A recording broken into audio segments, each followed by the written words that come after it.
Pag-thank you ka man lang, te. Okay na po. Ay, pasensya na ha.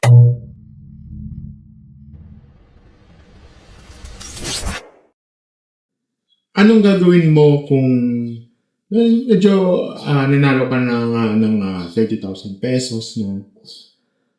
Pero imbis na magpasalamat, no, naghahanap ka pa ng kulang.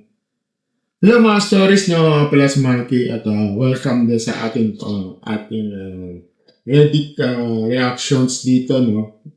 At ngayon, pag-usapan natin yung isang viral moment ng Showtime, no, kung saan bibigyan ng malalang real talk ni Vice, no, ng isang contestant na parang hindi makontento ng nakalano ng pera. Sub-story ba ang labanan para madagdagan ng premyo? Let's get straight to the point now, mga stars. Ito galing ito sa sa Chika PH, no?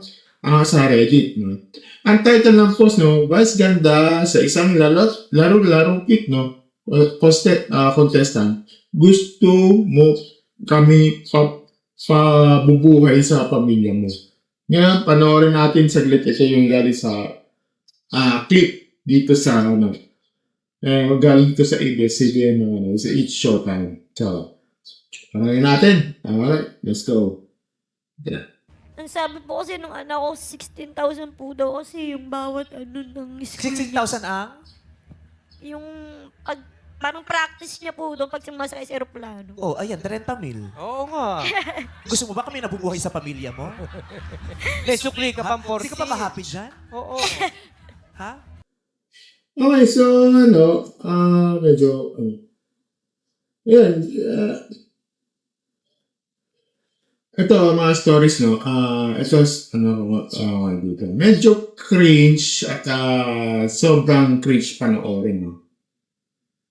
So una sa lahat, no, talagang 30,000 pesos yan, no, yung binigyan niya Ngayon, bago lahat yung opinion ko dito, no, babasahin natin lahat ng mga basahin ko lahat ng mga yung mga comment section doon sa Reddit, no. So, babasahin natin kasi ang daming reactions dito galing sa Reddit ng Chika Chase. Sabi niya, crazy ito, panoorin kanina, parang nagbabarang sakaling bibigyan ni Vice ng consolation. To be in fairness, no, na bibigyan ni Vice ang halatang sincere yung iyak. Okay. So, isa naman, may time kasi ng pabalik yata ni Vice from bakasyon na lagi may panalo. Minsan, nagbibigay siya ng clue or hinihelp talaga yung contestant. Kung ako sasagutin, nasanay na yata, pero recently hindi na siya ganun baka nasabihan na din since nagtitipid ata ng ABS. Okay. Sabi na dito, ito yung yan yung mga na-disaster ng Baguio ata dyan. Balak talaga niya ibigay yung premyo para makatulong sila, nakaangat agad din sa disaster na experience sila. Pati yung money na nakuha kada raw, nilakihan din nila para may mga mauwi talaga sa contestant na hindi lang 1,000. Okay. So, isa naman dito, nasanay din sila sa tulad ng show nila Kuya Will na may dagdag cash. Pag may kwento kang nakakaya, buti na rin siya ni Vice. Kahit sa sugod bahay, sa EB, discourage yung ganyan. Mas maliit ang bigay nila kapag nalaman sa interview na maraming umaasa sa winner na hindi naman nadapat. Okay? So, ito naman yung last Monday contestant, genuine yung gusto ng bagets. Naka-help sa family while studying, nakaabot sila sa pera. Okay. Ito naman, nasanay tulad sila, okay. Nasa ko na yun. Ito sabi nga dito, bakit kaya hindi na lang nag-public school yung anak niya? Tsaka yung mga FA school na yan, pang huhut-hut lang sa students. Hindi naman sure ball na makakapasok sa airline. Kahit FA flight attendant. Okay. Okay. So, yan. Hindi naman sure po nakapasa airtime kahit yung may training dyan. Libre naman training na sa pag-ahir ng pag-ahir na paid ka pa. Kartiyan lang na lang yan. Okay. Ito sabi niya, paka-useless ng tourism na program. Kasi sa pag-ahir ng FA, hindi required yung tourism ka. Walang kwenta mag-nursing na lang sila or business na program. At least may fallback na hindi nakuha yung FA. Mas maganda pa yung nursing. Kukunin iplano mo pa sa mag-FA. Since may first aid training mga yan at hindi mo alam baka magkaroon ng emergency. Oh, daming ito sabi ito. Ito may says naman dito. Sabi niya, yan ang utak for peace na sinasabi ko. Maobliga yung tulong na binibigay. Ofera mo ng kamay, gusto buong braso, galit pa sa'yo. Nanunumbat pa. Mabigyan mo isang beses, kailangan palagi na kapag tumigil ka, ikaw pa masama.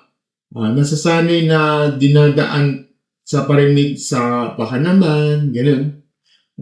And no, hindi ito anti-poor, no? I'm all for pamimigay ng ayuda at tulong. This is anti-lazy. This is anti-ungratefulness. This is anti-entitlement. You need to bring delicadeza to Shimba. Oh.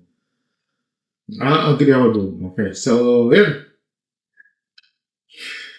Sige, yung iba dito medyo adomin yung iba, hindi ko pwede basahin. At least yun na muna, okay? Ito sa akin lang, no? Una sa lahat, no? 30,000 pesos is 30,000 pesos. Para sa isang ordinary Pilipino. Ilang buwan kaya niyan, no?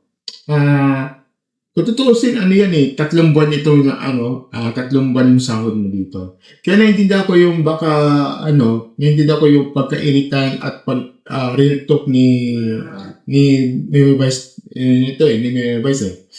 Parang nag-extract si ate na dahil may sob story siya o dahil tapos yung 30,000 sa 34K, no? Na kailangan yung anak niya sa aviation school. Abunuhan pa ni Vice kung kulang, di ba? Tama yung sinabi isang commenter, no, sa Reddit, no? Nasanay kasi ang mga tao sa format ng show ni Kuya Will dati. Na kapag umiyak ka at nagbahagi ka ng nakakaawang kwento, bibigyan ka ng jacket at dagdag pa ng cash. Diba? Pero iba yung panahon ngayon, no? Hindi ito charity institution ang mga game shows. No? O minsan, nagpapamigay si Mary Vice, no, out of his own pocket. No? Ginagawa niya yon sa mga taong sincere, yung hindi nagde-demand, at yung mga taong talagang biktima ng sakuna. Pansinin niyo yung body language at sagot ni ate. No? Hindi man lang nag-thank you ng maayos bago silita. Ang expectation ba ngayon, obligasyon ng host na nasolusyonan na problema sa pamilya mo? Aviation school yan, mahal talaga yan. Bakit mo ipapasa sa Showtime ang tuition fee ng anak mo? Okay? Kaya ito ang advice ko sa sumasali ng balak sumali sa mga TV game shows, no. Be grateful. Pumunta kayo dyan para maglaro at makipagsapalaran. Kung mananalo man kayo ng 20 pesos o 300,000, tanggapin nyo ng mas malaking ngiti at pasasalamat. Diba? Huwag natin i-normalize sa pagiging entitled. Ano ba naman yan? Hanggang ngayon, ganyan pa rin kayo. Kapag nag-expect na ka ng sobra, ikaw lang magi-disappoint at masusupalpal ka pa sa live ng national TV. Let this be a lesson. Salute ako kay Meme Vice Ganda dito, no? Dahil tinapos niya agad ang awkward na poverty corn na to. na sana'y mangyari. Tama yun. Talking tayo para matuto. Di ba? Yun lang mga stories. So, kayo, mga stories. Ano sa opinion nyo yung naging sagot ni Meme sa contestant? May point ba si Meme o masyadong siyang naging mataray? No? Comment down below, no? At babasahin ko yan sa isa't isa. At kung gusto mo ng mga ganitong usapin niya dito, no? Huwag kalimutan mag-like, share, and subscribe sa ating channel and click notification button sa baba. As always, mga stories, thank you and have a great night in these stories. Bye!